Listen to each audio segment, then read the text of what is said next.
Hello दोस्तों। Cockroach जनता party इसने कल से पूरा इंटरनेट हिला के रखा है।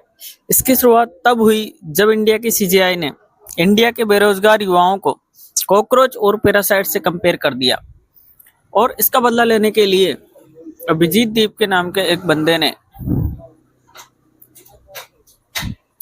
कॉकरोच जनता पार्टी लॉन्च कर दी। जैसे ही भारतीय जनता पार्टी वैसे ही कॉकरोच जनता पार्टी। फर्क सिर्फ इतना है, बीजेपी देश लूट रही है और सीजेपी देश को लूटने से बचा रही है। इन्होंने अपना एक एजेंडा भी लॉन्च कर दिया जिसमें 5 पॉइंट्स हैं। जिसमें पहला पॉइंट यह है कि रिटायरमेंट के बाद सीजीआई को राज्यसभा नहीं भेजा जाएगा। यानी कि पहले अब तक ऐसा है कि जो भी सीजीआई होते हैं उनको रिटायरमेंट के बाद राज्यसभा में भेज दिया जाता है। और दूसरा पॉइंट ये है कि अगर किसी का वोट कटता है तो उसकी जिम्मेदारी इलेक्शन कमीशन की रहेगी और इलेक्शन कमीशन के ऊपर इलेक्शन कमिश्नर जो भी होगा उसके ऊपर यूएपीए, जो कि एक आतंकवादियों के खिलाफ लगाने वाली एक धारा है, यूएपीए के तहत इलेक्शन कमिश्नर को सजा दी जाएगी।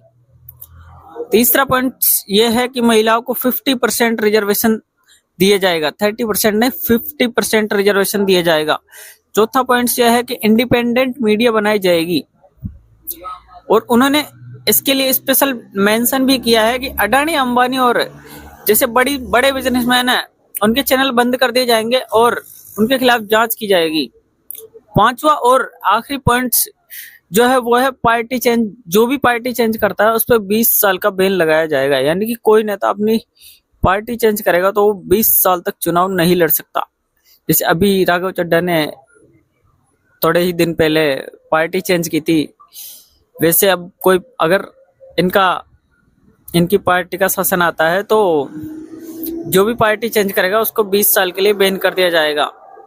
20 साल तक यानी कि वो चुनाव नहीं लड़ सकता। तो आप क्या सोचते हैं कॉकरोच जनता पार्टी के बारे में, और इस पार्टी के बारे में कमेंट करके जरूर बताएं आपको इसके बारे में क्या अच्छा लगा।